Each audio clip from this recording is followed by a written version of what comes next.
राम राम राम राम राम राम राम राम राम नारायण नारायण साधिभूताधिदैवं मां साधियज्ञं च ये विदुः प्रयाणकालेऽपि च मां ते विदुर्युक्तचेतसः। 30वां श्लोक। जो मनुष्य अधिभूत, अधिदैव और अधियज्ञ के सहित मुझे जानते हैं, वे युक्त चेता मनुष्य अंतकाल में भी मुझे ही जानते हैं, अर्थात प्राप्त होते हैं। व्याख्या। साधिभूताधिदैवं मां साधियज्ञं च ये विदुः। पूर्व श्लोक में निर्गुण निराकार को जानने का वर्णन करके अब सगुण साकार को जानने की बात कहते हैं। यहाँ अधिभूत नाम भौतिक स्थूल सृष्टि का है, जिसमें तमोगुण की प्रधानता है। जितनी भी भौतिक सृष्टि है उसकी स्वतंत्र सत्ता नहीं है, उसका क्षण मात्र भी स्थायित्व नहीं है। फिर भी यह भौतिक सृष्टि सत्य दिखती है, अर्थात इसमें सत्यता, स्थिरता, सुख रूपता, श्रेष्ठता और आकर्षण दिखता है। यह सत्यता आदि सब के सब वास्तव में भगवान के ही हैं, क्षणभंगुर संसार के नहीं। तात्पर्य है कि जैसे बर्फ की सत्ता जल के बिना नहीं हो सकती, ऐसे ही भौतिक स्थूल सृष्टि अर्थात अधिभूत की सत्ता भगवान के बिना नहीं हो सकती। इस प्रकार तत्व से यह संसार भगवत स्वरूप ही है, ऐसा जानना ही अधिभूत के सहित भगवान को जानना है। अधिदैव नाम सृष्टि की रचना करने वाले हिरण्यगर्भ ब्रह्मा जी का है, जिनमें रजोगुण की प्रधानता है। भगवान ही ब्रह्मा जी के रूप में प्रकट होते हैं, अर्थात तत्व से ब्रह्मा जी भगवत स्वरूप ही हैं। ऐसा जानना ही अधिदैव के सहित भगवान को जानना है। अधियज्ञ नाम भगवान विष्णु का है, जो अंतर्यामी रूप से सब में व्याप्त हैं और जिनमें सत्वगुण की प्रधानता है। तत्व से भगवान ही अंतर्यामी रूप से सब में परिपूर्ण हैं। ऐसा जानना ही अधियज्ञ के सहित भगवान को जानना है।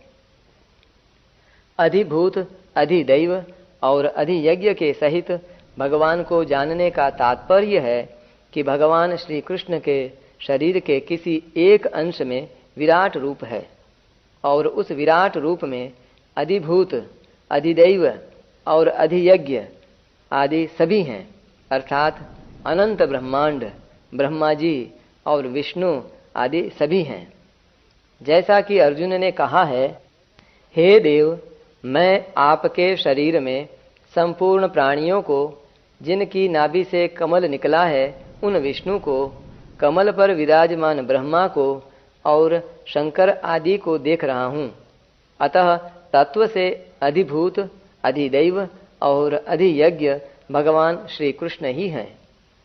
श्री कृष्ण ही समग्र भगवान हैं। प्रयाण कालेपि च माम ते विदुर्युक्त चेतसः। जो संसार के भोगों और संग्रह की प्राप्ति अप्राप्ति में समान रहने वाले हैं तथा संसार से सर्वथा उपरत होकर भगवान में लगे हुए हैं, वे पुरुष युक्त चेता हैं। ऐसे युक्त चेता मनुष्य अंतकाल में भी मेरे को ही जानते हैं, अर्थात अंतकाल की पीड़ा आदि में भी वे मेरे में ही अटल रूप से स्थित रहते हैं। उनकी ऐसी दृढ़ स्थिति होती है कि वे स्थूल और सूक्ष्म शरीर में कितनी ही हलचल होने पर भी कभी किंचिन मात्र भी विचलित नहीं होते।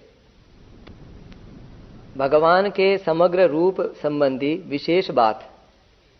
प्रकृति और प्रकृति के कार्य यानी क्रिया, पदार्थ आदि के साथ अपना संबंध मानने से ही सभी विकार पैदा होते हैं और उन क्रिया, पदार्थ आदि की प्रकट रूप से सत्ता दिखने लग जाती है।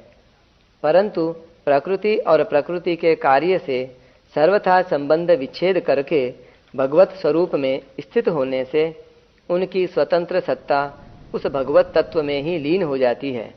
फिर उनकी कोई स्वतंत्र सत्ता नहीं दिखती।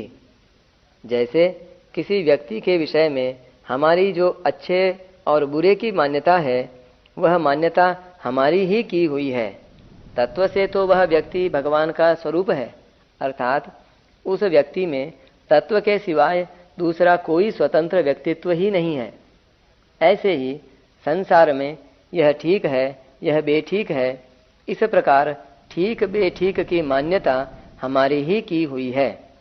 तत्व से तो संसार भगवान का स्वरूप ही है। हाँ, संसार में जो वर्ण आश्रम की मर्यादा है, ऐसा काम करना चाहिए और ऐसा नहीं करना चाहिए, यह जो विधि निषेध की मर्यादा है, इसको महापुरुषों ने जीवों के कल्याणार्थ व्यवहार के लिए मान्यता दी है। जब यह भौतिक सृष्टि नहीं थी तब भी भगवान थे और इसके लीन होने पर भी भगवान रहेंगे। इस तरह से जब वास्तविक भगवत तत्व का बोध हो जाता है, तब भौतिक सृष्टि की सत्ता भगवान में ही लीन हो जाती है, अर्थात इस सृष्टि की स्वतंत्र सत्ता नहीं रहती। इसका यह तात्पर्य नहीं है कि संसार की स्वतंत्र सत्ता न रहने पर संसार मिट जाता है, उसका अभाव हो जाता है। प्रत्युत अंतःकरण में सत्यत्वेन जो संसार की सत्ता और महत्ता बैठी हुई थी, जो कि जीव के कल्याण में बाधक थी, वह नहीं रहती। जैसे सोने के गहनों की अनेक तरह की आकृति और अलग अलग उपयोग होने पर भी उन सब में एक ही सोना है, ऐसे ही भगवत भक्त के द्वारा अनेक तरह का यथा योग्य सांसारिक व्यवहार होने पर भी उन सब में एक ही भगवत तत्व है, ऐसी अटल बुद्धि रहती है। इस तत्व को समझने के लिए ही 29वें और 30वें श्लोक में समग्र रूप का वर्णन हुआ है। उपासना की दृष्टि से भगवान के प्रायः 2 रूपों का विशेष वर्णन आता है, एक सगुण और एक निर्गुण। इनमें सगुण के 2 भेद होते हैं, एक सगुण साकार और एक सगुण निराकार। परंतु निर्गुण के 2 भेद नहीं होते, निर्गुण निराकार ही होता है। हाँ, निराकार के 2 भेद होते हैं, एक सगुण निराकार और एक निर्गुण निराकार। उपासना करने वाले 2 रुचि के होते हैं, एक सगुण विषयक रुचि वाला होता है और एक निर्गुण विषयक रुचि वाला होता है। परंतु इन दोनों की उपासना भगवान के सगुण निराकार रूप से ही शुरू होती है। जैसे परमात्मा प्राप्ति के लिए कोई भी साधक चलता है तो वह पहले परमात्मा है, इस प्रकार परमात्मा की सत्ता को मानता है और वे परमात्मा सबसे श्रेष्ठ हैं, सबसे दयालु हैं, उनसे बढ़कर कोई है नहीं, ऐसे भाव उसके भीतर रहते हैं। तो उपासना सगुण निराकार से ही शुरू हुई। इसका कारण यह है कि बुद्धि प्रकृति का कार्य होने से, अर्थात सगुण होने से निर्गुण को पकड़ नहीं सकती। इसलिए निर्गुण के उपासक का लक्ष्य तो निर्गुण निराकार होता है, पर बुद्धि से वह सगुण निराकार का ही चिंतन करता है। उपासना सगुण निराकार से शुरू होती है। इसीलिए भगवान ने इस 7वें अध्याय के 28वें श्लोक में सगुण निराकार का वर्णन किया है, फिर 29वें श्लोक में निर्गुण निराकार का और 30वें श्लोक में सगुण साकार का वर्णन किया है। इस प्रकार यहाँ तो तीनों स्वरूपों का एक एक श्लोक में वर्णन किया गया है, पर आगे 8वें अध्याय में इन तीनों का 3-3 श्लोकों में वर्णन किया गया है। जैसे 8वें अध्याय के 8वें, 9वें और 10वें श्लोक में सगुण निराकार की उपासना का, 11वें, 12वें और 13वें श्लोक में निर्गुण निराकार की उपासना का तथा 14वें, 15वें और 16वें श्लोक में सगुण साकार की उपासना का विशद वर्णन किया गया है। सगुण की ही उपासना करने वाले पहले सगुण साकार मानकर उपासना करते हैं, परंतु मन में जब तक साकार रूप दृढ़ नहीं होता तब तक प्रभु हैं और वे मेरे सामने हैं, ऐसी मान्यता मुख्य होती है। इस मान्यता में सगुण भगवान की अभिव्यक्ति जितनी अधिक होती है उतनी ही उपासना ऊंची मानी जाती है। अंत में जब वह सगुण साकार रूप से भगवान के दर्शन, भाषण, स्पर्श और प्रसाद प्राप्त कर लेता है, तब उसकी उपासना की पूर्णता हो जाती है। निर्गुण की उपासना करने वाले परमात्मा को संपूर्ण संसार में व्यापक समझते हुए चिंतन करते हैं।